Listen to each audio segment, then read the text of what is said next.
it's that vegan brain set, you know what I mean? Where you can't even make the connections, and so I just laugh at myself now about it because it just seems so silly to me at that time that I thought I was doing this great thing and this was gonna help me because I couldn't digest meat, and the meat had nothing to do with it. Lisa, how did you find carnivore? Oh, it was a crazy story. I say it's a crazy story, but it's not so crazy. Um, I was vegetarian, mostly macrobiotic for a very long time, and I I'd say like 1995-ish, 1996, I decided to go vegetarian, and because I had this belief that I couldn't digest meat. And so that led me onto a different, like, it just opened this journey for me because it brought me into like doing a lot of cooking and using ingredients I never heard about, and I really enjoyed that. I really enjoyed being in the kitchen. And at some point along the way, my husband at the time found the blood type diet right about when I was discovering macrobiotics.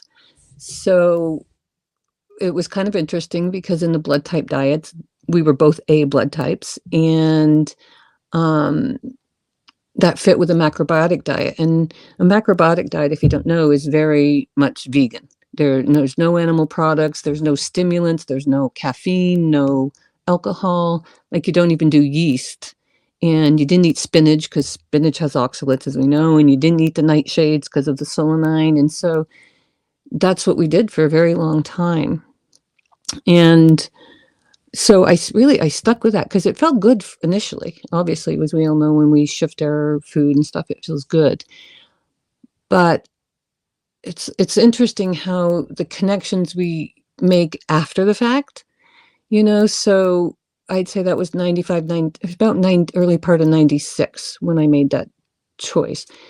By 1999, I was having my uterus removed because my menstrual cycles got crazy.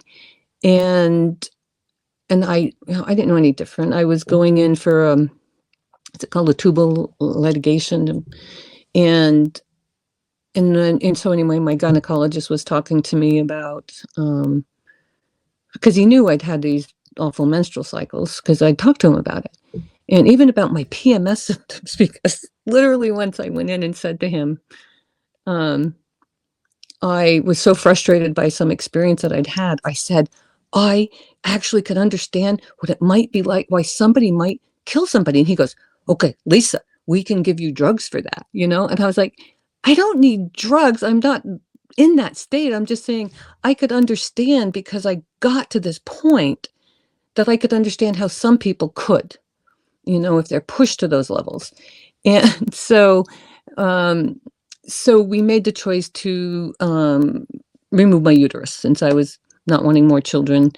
And and honestly, at the time, I was like 37, maybe. That I was like, oh, having no more periods. Oh, that's great, you know. Um, but I never made any link to the vegetarian diet, or mostly I was vegan because I was macrobiotic. Um, I never made that link. You know, and the reason I went vegetarian was because I was so constipated that I thought I couldn't digest meat, because you know how we're told. Like, I don't know if anybody else remembers this, but I remember hearing once that when John Wayne died and they did his autopsy, they found 40 pounds of undigested red meat in his colon. And that just affected me. And did I ever think that that wasn't even true? No, I didn't. You know, I just went with it. And so after over 20 years of being a vegetarian and being constipated all the time, I never once occurred to me that it was the vegetables and not the meat, because obviously I wasn't eating the meat, but I was still constipated, you know? And there was just that, it's that vegan brain set, you know what I mean? Where you can't even make the connections. And so I just laugh at myself now about it because it just seems so silly to me at that time that I thought I was doing this great thing, and this was going to help me because I couldn't digest meat, and the meat had nothing to do with it. And, actually, I have to say, Dave, that for the most part of all of my vegetarian years, which was really quite strict for 20, and the last few, adding a little meat here and there, and I started adding meat back in because of the blood type diet, believe it or not, and because the guy who wrote the book, a thing on the blood type diet, which was 4 blood types, then did another one called the genotype diet, and he went into 6 types. And in that book, when I went through and did my genotype, it was different. And what he said are you familiar with the blood type diet at all? I'm not, no. No, okay. So in that, like with your blood types, and I'm A negative, and so in that, I was more like the A's are supposed to be the vegetarians, and so I stuck with that for a very long time. And what they do is it gives you highly beneficial foods, neutral foods, and avoid like poison to your body. And for me, there was no meat or fish or anything that was highly beneficial. It was all like poultry and some fish were neutral, and like red meat was like avoid poison. But then when he went into the genotype, he had down as lamb and salmon as being highly beneficial for me. So at that point, I was like, wow, I couldn't imagine lamb. But I decided to just try it. And the partner I was with at the time, it was like after a holiday, and we bought this leg of lamb that was on sale, like, where you get like, it's like half price or something. So for so little money, we had this massive leg of lamb, and I cooked it. And I literally ate off that for a week. And I would just carve it off onto the cutting board and salt and pepper it and just stand there and eat it. And at the end of that week, I felt so good. And then I ended up sabotaging it because then I ate something that really upset my digestive system. And that really impacted me a lot, but it also propelled me into, my grandfather immigrated here from Sicily. So even though I was born here and raised in Vermont, in a lot of cold weather, I then went online and I looked up foods of Sicily, and then learning that, my last name is actually a town in Sicily. And so I looked up the foods of Sicily and found out it's very mountainous. So they didn't have cows, but they had sheep. So sheep's cheese and lamb and fish. And that made like perfect sense to me, like how our genetics sometimes do play a little bit into this, especially with the food, and that really like made me move out of being vegetarian. That was my really big wake up call. And honestly, though, I didn't fully move out of it then. I was still back and forth believing vegetables were the healthiest. And I don't really know where. Well, I do. There was, it was in the early part of 2018. I started feeling, okay, something needs to shift. And I was thinking maybe I need to go vegan again. And at the time, so my partner now, Tom, it was our time when we first moved in together in 2018. And we were both vegetarians, and he was a big juicer. And that was so exciting because I was all about juicing at the time. And I'd been doing it for since 2000, I bought my first juicer. But I couldn't continue with it. There's some reason, like every time I do it for a while, and then I just stop. And so when we moved in together, he had a Norwalk juicer, which was like the Cadillacs of juicers. And I was so excited. The Norwalk juicer, I've always wanted one. I can't afford them. And so I went on this juice fest with this thing. It was so great. We laugh about it now, about how crazy I went on the juices. But what happened at the time was that in drinking all of this juice, he kept saying, "Oh, your skin looks so good. You look so good." And I'm like, "No, I'm bloated. Like literally my arms felt fat. Like it was really crazy because it didn't feel good. My body didn't feel good with it, and it kept not wanting that. And then later, I actually found out that when you feel that sort of bloat, fat feeling, like in your arms and thigh, like that is an extreme load of glucose in your system. And I went, wow, that makes so much sense to me. And then I stopped doing it. I used to make some good juice so that I made popsicles with it. I really loved, but I just couldn't do it anymore because I just knew it wasn't working for me. But in that time frame, I thought, I'm not feeling good. I'm not feeling very good. I've never been well, I have been a little overweight in my life, like maybe by 40 pounds, and then I go up and down through the years, but I've never really been overweight. And so at this time, something just wasn't feeling right. And I know I told you about the alcohol, which we'll touch base on, but at this time I wasn't drinking at all. And something just wasn't feeling right for me. So I thought, I got to double down on my diet. I think maybe I need to go vegan again. So I started watching YouTube videos. I'm watching these vegan chefs and things. And these videos kept popping up that I'd hear it would say, I was vegan for 15 years and it almost killed me, and I kept seeing those and I was like, oh, God, really? Like, no, I can't watch those. And so then I was watching this vegan chef and, oh God, you're going to laugh when you hear this. I was trying to do this recipe of vegan pulled pork using banana peels. Talk about something that I swear to God almost freaking killed me.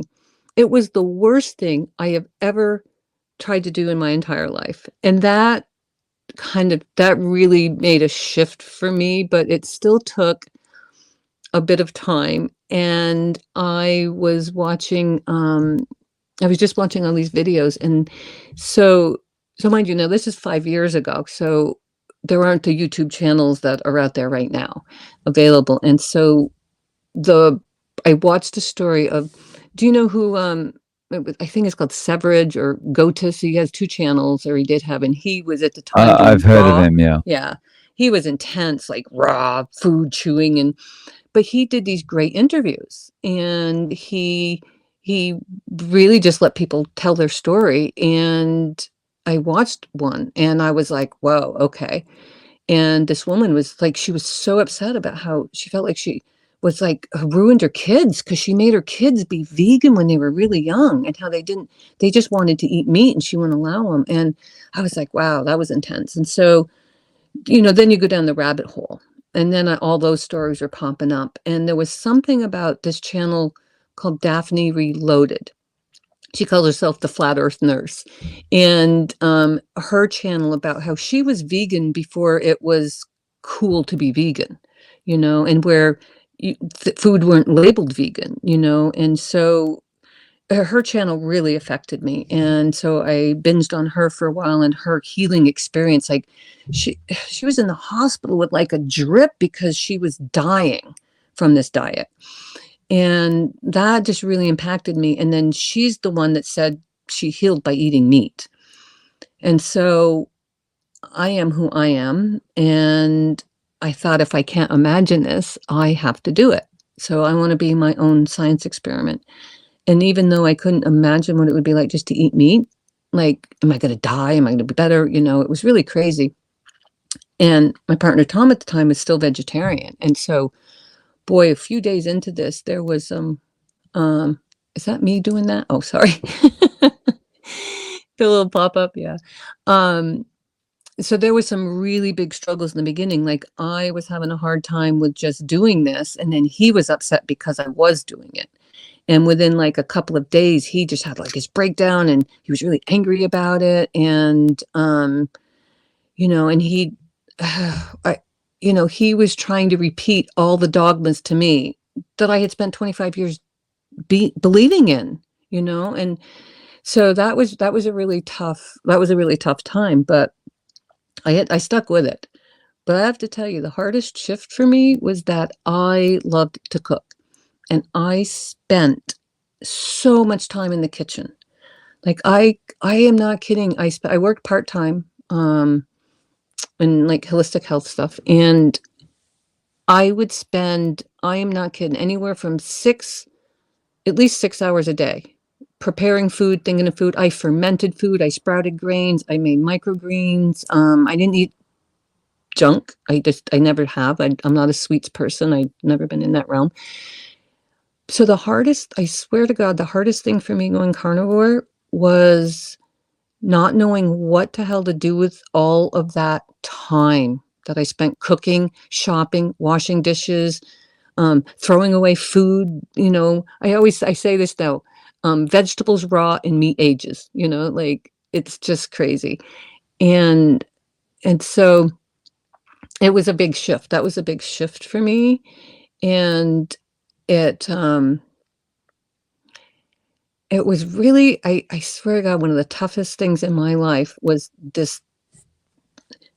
I would say the first few months, but the first few days were hard. I was going through I was sharing my journal thing about the different things, because for a while I tracked my blood sugar. I wrote down everything I ate, the times I ate it, and was really trying to track my changes and what was going on. And this is one of the, it was a profound moment for me, but I used to watch, at the time, there weren't that many channels. I watched the Vegetable Police, this Canadian guy who was in Thailand, and he was trying to figure his stuff all out. And I used to watch Phil Escott a lot.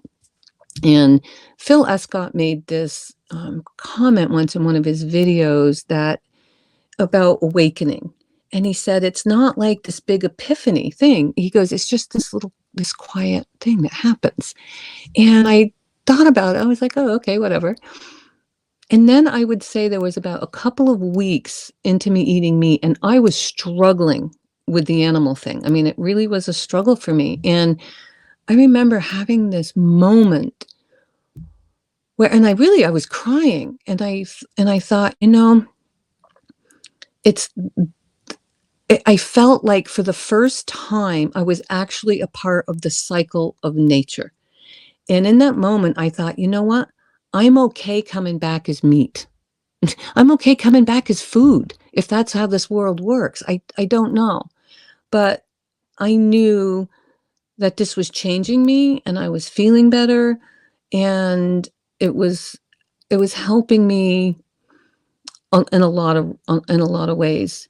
And it was just a very powerful moment. And I'll always remember Phil for that, of just saying, because that's what it felt like, a quiet awakening, because I struggle with how I think we as a human species here, I feel a little alien most times. So I always call us humans, that we think the thing that makes us humans is that we can pull ourselves out of nature. And I just don't think that's true. I think we need to learn to live with the cycle of life and things. So, so that's a big thing for me in this journey. And I'll say now, though, after 5 years, I'm probably about 95% carnivore.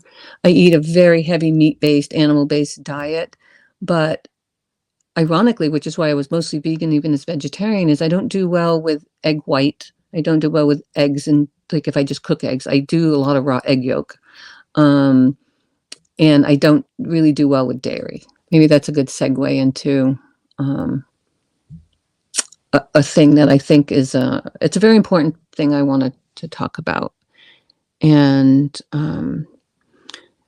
this relates into what I was sharing just before we came on, that a lot of my studies that I profoundly enjoyed in my life has been about how we get conditioned. And so I'm very much like a student of psychology. I love how everything works. And so I did these courses in, I call it birth trauma. So it was one of the most powerful courses that I've ever done. And it's about learning about our birth experience, what happened, what was going on with our mother while we were developing in the womb, and then the birth experience itself. And so I feel like this is sort of the space that started my disconnect with nutrition, um, because first off, when I was in 1963, and it was just typical, they drugged the mothers. You went in and you were drugged. And, so at some point when my mother was drugged, she couldn't push, and which I didn't really understand. But then I learning that then even the baby can't move because the baby gets the drug too. So it just stops everything. So I was a forceps baby. So that was really impactful for me. I have like a little nerve damage over my right eye, from the forceps. And that's really impacted me a lot in my life, of the thought of that, because the teacher at the time when we were talking about the forceps birth, because it was so common back then, and she said, can you imagine if you're being pulled, your first reaction is your head's going to be pulled off, you're going to do this. So my whole life I'm like this, so I'm so contracted all the time. But from there, finally coming out, and my mother didn't nurse, so I was a formula-fed baby, and I couldn't sleep. All I did was cry. I threw up everything, had diarrhea. It took 2 months for them to realize I was allergic to the formula. So for the first 2 months of my life, I was starving, like literally starving. All I did was cry. My mom, when I finally when I was in these classes, I asked my parents, about the whole experience. And my mother goes, oh, it was nothing. It was nothing. And my father looks at her and goes like, what do you mean? Like they pulled her out and her little head was all misshapen. And, I was like, oh my God. And then the more I learned about the story, the more I realized it's really impacted me in the way that the first 2 months of my life, I was starving. I mean, like literally starving. Probably even for the lack of connection with the mother, my mother. Um, but more than that, what I've learned over the years is that I don't overeat, but I hoard food. I hoard food. Like I will have a fridge. Even when I was single and lived alone, my fridge was full. And I've actually had an experience. I talked to one other person that also was allergic, like had the same reaction, and she also hoards food. Tiny little thing too. And I was so skinny all my life. My mother always would call me skinny mini and like mock me because I was thin. But I realize how that's really impacted me profoundly in my life around food and how that feels and what it feels like to eat. And another crazy, bizarre thing to bring in, like I love and study things like astrology and this thing called human design, and I love numerology. But I just realized this year, and this is going to be this, this has a point to it. This year, like if you know Chinese astrology, it's like 12 animal signs and then 5 elements. So not until you're 60 years old do you come back into the energy of the sign you were born in. And so I'll be 61 in a few months. And so this whole year has been crazy for me because for the first time since I was born, I'm experienced that same water rabbit energy. And this has been a really, really rough year for me in many ways. And it has to do with my food. It has my neck and all of the issues I'm having. I had a car accident. I fractured C7. I broke my coccyx when I was 8. I fell on it. So I've had all this spinal stuff. But this year, it's just manifesting in crazy ways. And I realize it's bringing me back into that birth experience. And so it was interesting that it was just after we agreed to this, I was thinking about the Chinese thing and being back into this element again. And it made me realize that my food choices or the things that I do, like I will eat something and I'll be like, that's a really good. And then I will eat something to sabotage it. So my stomach gets really upset. And that made me really realize that for me, food or what could be nutrition, my first experience in life was that it was painful. And still 60 years later do that to myself. Like, I make really good homemade ice cream, kind of my carnivore ice cream, although I put a little xylitol in it, um, which isn't a much for the quart, but I love raw egg yolks. And so it's a great way when I get raw milk. I live in Vermont, so I have a great source for raw milk. And so I make this really good ice cream, but it upsets my stomach. And I'll eat my meal, like my last meal. I eat 2 meals a day, my last meal, and then I'll finish it off with ice cream, and it upsets my stomach. And so the last few days after recognizing this, I haven't had ice cream, and it's been way better. So even with raw dairy, I know I still have a dairy issue, and I eat too much cheese sometimes. So I try to back off those things. But for the most part, that's been my like crazy experience in life. But really just coming to terms this year of, recognizing where these patterns comes from, because I don't do like emotional eating.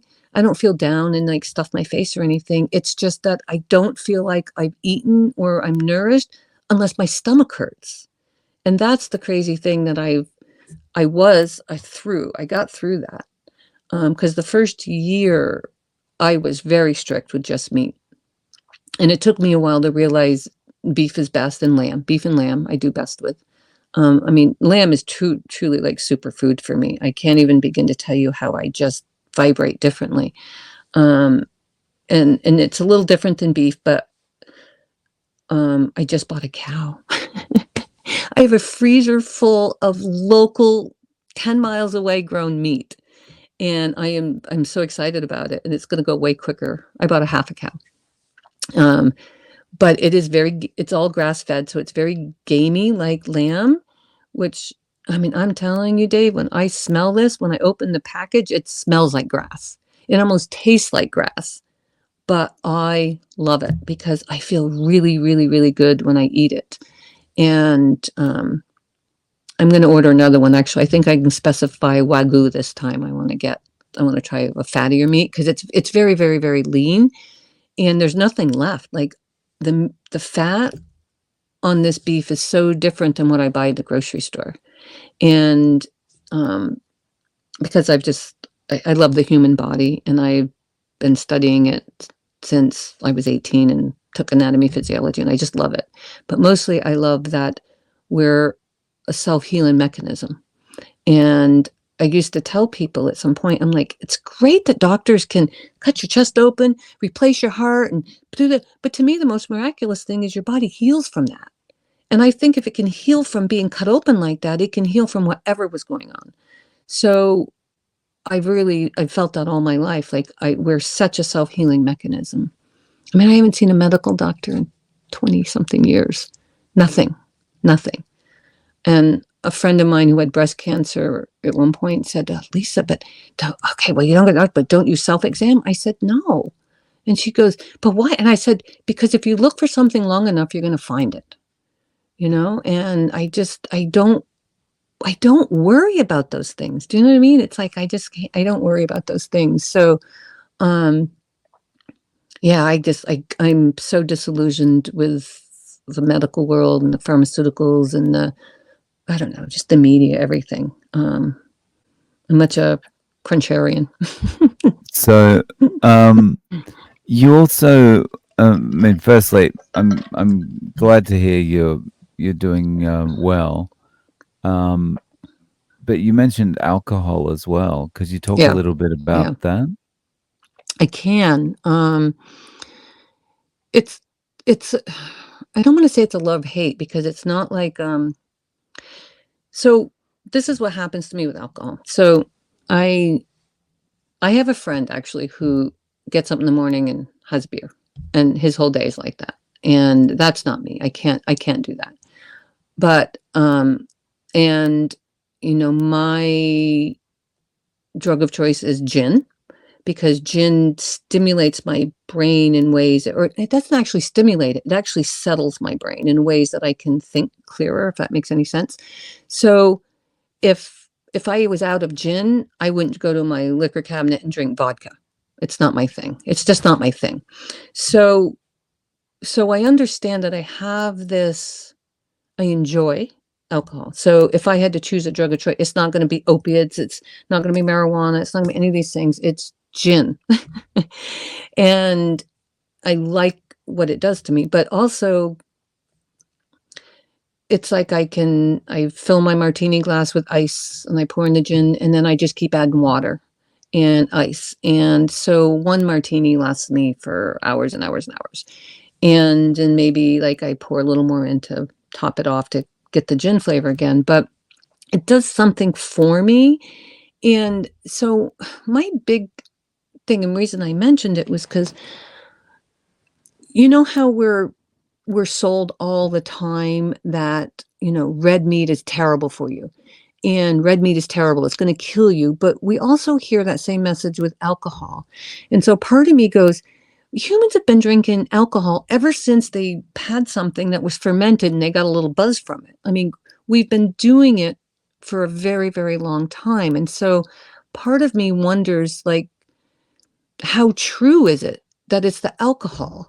Or is it the alcohol combined with the carbs? Or so it makes me think about it in that way. Um, but I don't Jones for it if I don't have it.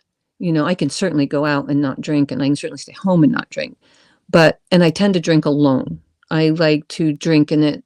I have my martini and do my artwork or write or whatever. Um, so that's really kind of the way I've been wondering about what it really is, because I move in and out of it in my life.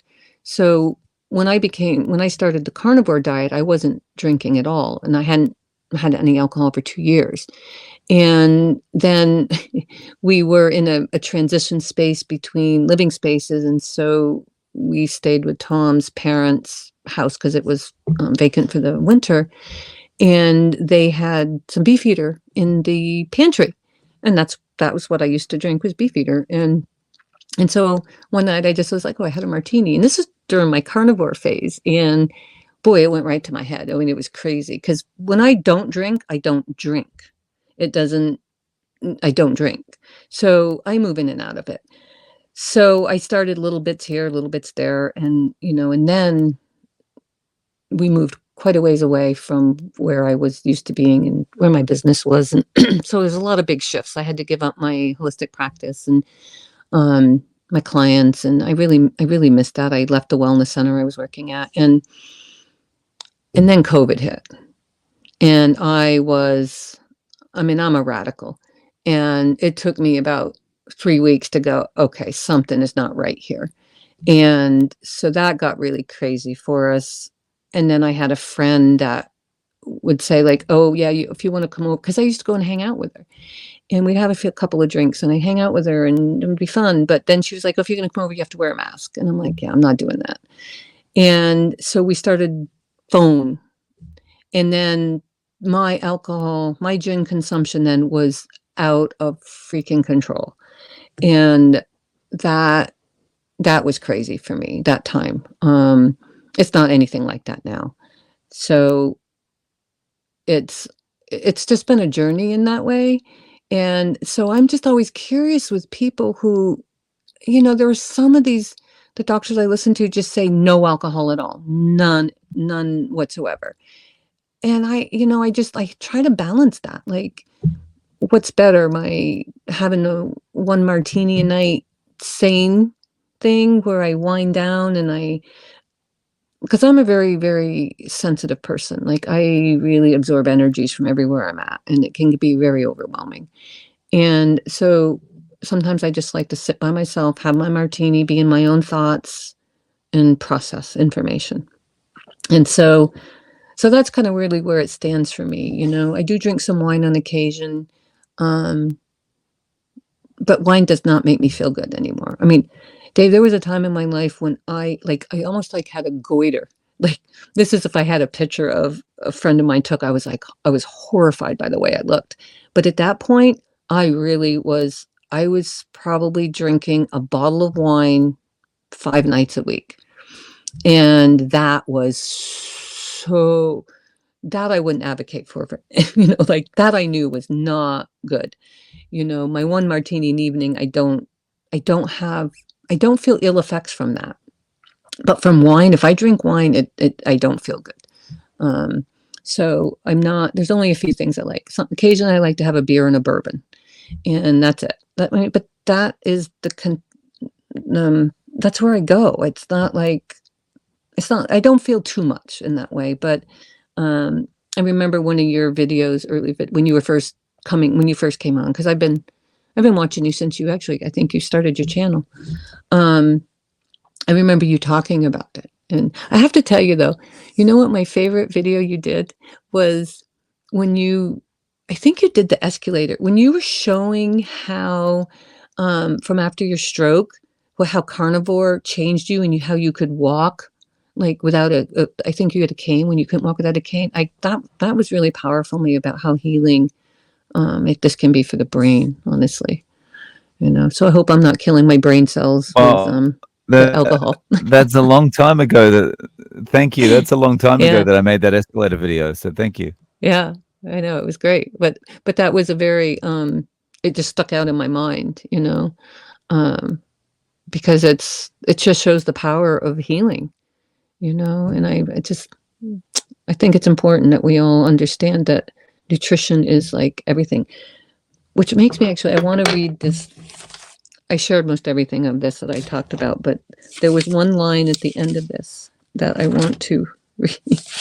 This was a journal entry that I wrote in the very beginning, like about day 2 of just eating meat. And I was struggling, like how weird that was because I wasn't cooking. And it was really hard for me. But what I wrote was, that's just the last entry. This feels good to write about because I am overwhelmed by this journey of eating only meat. Silly. Maybe I really fear great health because great health is a precursor to a great life. And that, when I read that, was like, wow, how much do we do those things? We sabotage ourselves to keep us from where we truly could be, keeping ourselves at not quite enough space. Where is it going forward? You just keep going this way? Do you feel like you need to add anything or take anything away? It, um, I have done a lot of experimenting over these 5 years. Like I said, the first year was very strict. I was really very strict. And when they say oxalate dumping is real, it is real. Like I got this rash. I was covered in this rash. But I have to tell you, the one thing that keeps me going is, which it's really interesting thing, but after day 3 of just meat, because for a while I struggled. I went in and I'd add a little this and then I'd eat something I shouldn't have. But on day 3 of just meat, which is maybe what it takes to get into ketosis, was like, it was like my brain just lit up. It was the most incredible feeling. I can still remember it. And I remember somewhere in that year, I went to see my acupuncturist and he just looked at me and he's like, wow, you look great. What are you doing? And I told him, and he goes, oh, my wife went keto and she says the same thing, like that brain on fire thing. And she says, I won't go back. And so he really, it was funny, but he wasn't doing it. But anyway, that was kind of fun. But that was so memorable to me that I don't want to go back into that realm. But this last year has been the toughest. And as I said, I feel like it's me having to work through all that birth, starving kind of feeling, and then, I don't know if I mentioned this, but he put me on soy formula. So then I was soy formula, like there's nothing in that. So I was still starving, even though I wasn't vomiting everything up. And so anyway, that was just in that crazy space. So for the first year, I was very, very strict. I didn't really go out. I didn't do anything, and really very few carbs, if any, and no vegetables. Then, like after about a year in, we moved into the town we live in now, and I moved in first, and Tom was doing something, came in a week later. And I remember one night I had nothing in the kitchen, like, and we were in the town of where, like, in my other years, it was the best pizza place. And so I thought, you know what? I haven't eaten anything like this in a year. I went and bought a small pizza as I was trying to unpack and do things. And I ate half of it. So I had like 4 small pieces of it. And the last piece I probably shouldn't have eaten, but then I was like, oh God, that was a mistake. I had diarrhea for 3 days. I really struggled with that. That was really not good. And so then I didn't try anything like that again for a while. But I've done a lot of experimenting over the time, and there was a couple of things that really stood out to me. And because I was testing my blood glucose, because my dad is diabetic, and um, that's a whole story. And so I was always testing my blood sugar. So I decided one time to try making a homemade corn tortilla and make some tacos. And so I bought some organic masa flour and I made tortillas because I mean, I actually used to do vegetarian catering. I loved it. And so I thought I loved cooking. I really loved cooking, and I kind of was missing that. So I made these tortillas and I ate them. My blood sugar did not come back down to normal for 3 days after the corn. 3 days. And I thought, wow, okay, I'm not doing that again. And so then I started some experiments in actually, they might know. We've been living here in this house now for 3 years, and I tried cauliflower once, like, because then I thought, well, maybe just go more keto, do the low carb veggies. So I tried cauliflower again. Everything goes in 3-day cycles for me. I was sick for 3 days after cauliflower. Oh my God. And I used to live on it as a vegetarian. Then I decided to try broccoli. I got to the point where I roasted this broccoli up and I went to eat it, and my whole body just said no. And I didn't even put it in my mouth. Like, I just didn't. I was like, okay, my body does tell me when. Because that's been a hard thing for me to read hunger, what hunger really feels like. And so I've gone through these experiments. So at this point in my life, what I found I can do okay with is winter squash. I eat very little of it, but I add it for a variety. Like, I'll cook up hamburger and a few chunks of winter squash with cheese melted over it, and I really like that a lot. And beets, which I know isn't such a great thing, but when I eat beets, my body just goes, yes. Like, my body really loves beets.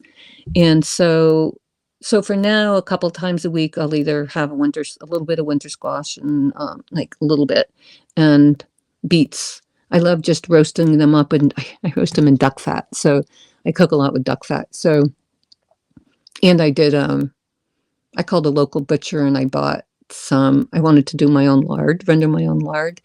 And so I called a butcher shop, and she said, well, we don't have any right now. And I was like, oh, okay, well, let me, well, I didn't expect her to call me like within a couple of days to say, oh, we have the pork fat for you. And I was like, oh my God, like, I don't have a freezer yet. And she's like, what do you mean you don't have a freezer?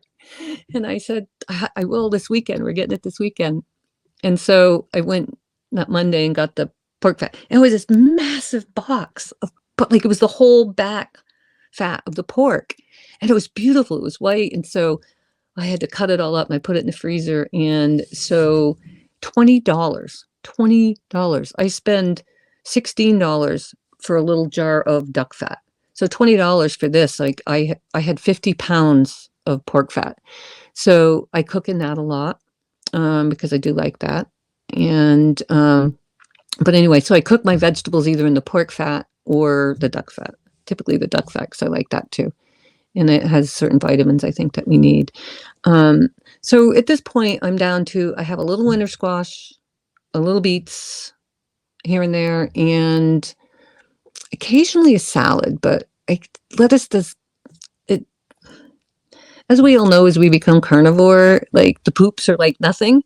But when you eat something it doesn't digest, that's all you see, So lettuce just does not digest for me. It actually kind of hurts my stomach, and it does feel like a brush going through your system. But like, if we go out to eat, sometimes I'll have salad with salmon or something like that. But for the most part, I'm mostly beef. It's really interesting though how we start. I don't know if it is this for other people, because a lot of people just jump into the beef, but I started with chicken and pork because that was easier for me. And then I would add some beef in. And now if I eat chicken, I don't feel nourished. If I eat fresh pork, I don't feel nourished.